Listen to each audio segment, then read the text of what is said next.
हमारे शिक्षक, हमारे रसोईया, हमारे शिक्षा मित्र, हमारे अनुदेशक, हमारे माध्यमिक के शिक्षक, हमारे कस्तूरबा बालिका विद्यालय अरे कहाँ साइड पर यार, उधर है ये। कैशलेस चिकित्सा सुविधा 5 लाख रुपए तक अगर वह और उनके परिवार का कोई सदस्य बीमार होता है तो यह देने के अभियान का श्री गणेश आदरणीय हमारे मुख्यमंत्री योगी आदित्यनाथ जी ने वाराणसी से किया है और प्रयागराज में मुझे इस कार्यक्रम का हिस्सा बनने का सौभाग्य मिला है।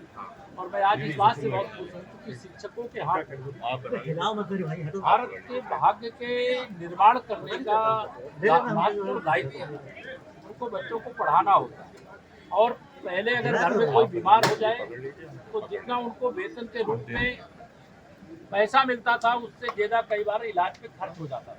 वो तनाव में रहते तो मन भी स्वस्थ रहे, शरीर भी स्वस्थ रहे और अगर कोई बीमार पड़ जाए तो उसकी चिंता न रहे। उनका पूरा ध्यान अपने बच्चों को अच्छी से अच्छी शिक्षा, अच्छे से अच्छे संस्कार, अच्छे से अच्छे विचार देने का काम वह कर सके। इसके लिए इस योजना की लॉन्चिंग हुई है और यह योजना बहुत सार्थक सिद्ध हुई है और इसका हमारे शिक्षक समुदाय ने, हमारे रसोईया जो हैं उनके परिवारों ने बहुत वेलकम किया, स्वागत किया है।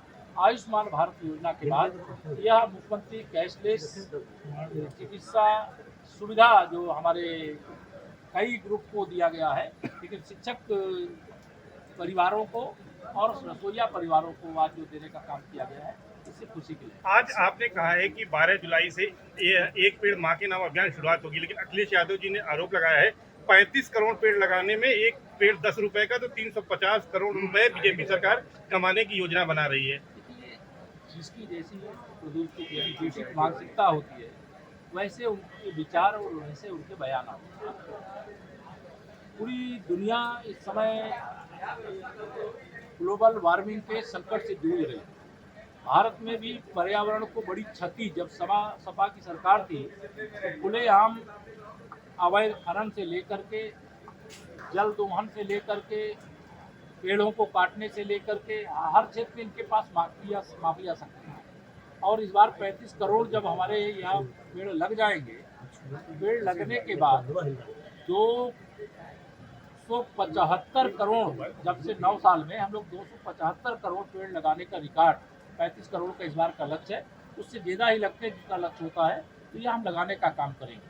एक बहुत बड़ी बात यह भी श्री अखिलेश यादव जी को नहीं मालूम है तो पता कर लें, श्री राम जन्मभूमि पर दर्शन करने के लिए अभी तक जाने की उनको फुर्सत नहीं मिली है। और जो श्री राम जन्मभूमि चढ़ावे की चोरी हुई उसकी SIT जांच हो रही है, FIR हुई है, जो चोरी की वो पकड़े जा चुके हैं। इसके बाद भी इस प्रकार के उलूल जुलूल बयान दे करके बहुत घटिया हरकत कर रहे हैं। सर, राम मंदिर चढ़ावा चोरी मामले में इससे वो बाज आए और इस प्रकार का बयान देंगे तो इतना करारा जवाब राम भक्त देंगे, राष्ट्रभक्त देंगे और उत्तर प्रदेश के लोग देंगे। समाजवादी पार्टी का सुपड़ा 2027 में पूरी तरह साफ हो जाएगा। अच्छा, चंद्रशेखर रावण ने जो है वो मुलाकात की स्वामी प्रसाद मौर्य जी से, तीसरा मोर्चा बनाना चाहते हैं। कोई भारतीय भाजपा जितने मोर्चा बनाना बना ले, 2027 में भी तीसरी बार भी सरकार बनेगी, 32 में चौथी बार सरकार बनेगी, 37 में 5वीं बार सरकार बनेगी, 42 में 6वीं बार सरकार बनेगी और 47 में 7वीं बार सरकार बनेगी। जब विकसित भारत, विकसित उत्तर प्रदेश बन जाएगा तब कोई सत्ता के इर्द गिर्द आने के बारे में सोचे। अभी तो भाजपा वर्तमान है, भाजपा भविष्य। कर्नाटक कांग्रेस सरकार ने प्रधानमंत्री मोदी, अमित शाह और योगी आदित्यनाथ तीनों का इस्तीफा मांगा है। किस तरह इसको देख रहे हैं? कांग्रेस भगवान श्री राम को मानती नहीं, राम सेतु के अस्तित्व को नकारते हैं। नमस्कार, मेरा नाम शशि है। मैं प्राथमिक विद्यालय बंतेसरी सुराव में कार्यरत हूँ और ये एक मुख्यमंत्री कैशलेस योजना के अंतर्गत मुझे कार्ड मिला हुआ है, जिसके अंतर्गत मैं किसी भी सरकारी अस्पताल में या कुछ प्राइवेट अस्पतालों में अपना 5 लाख तक का उपचार करा सकती हूँ। हम लोग शिक्षक होने के नाते हम लोग ये सबके लिए रिफ्रेशमेंट की व्यवस्था है। 10 मिनट और रुक जाइए, हम आपको आपके स्थान पे ही रिफ्रेशमेंट भिजवा रहे हैं। डायरेक्ट पेरेंट्स के खाते में 1200 रुपए जाएंगे, जिसके पैसे से बच्चों के लिए ड्रेस, स्टेशनरी, जूते, मोजे और बैग खरीदा जाएगा। तो आपको लगता है ये दोनों जो योजनाएं शुरू की जा रही हैं, इससे जो है शिक्षकों को और विद्यार्थियों को जो है पूरा इसका जो है फायदा मिलेगा?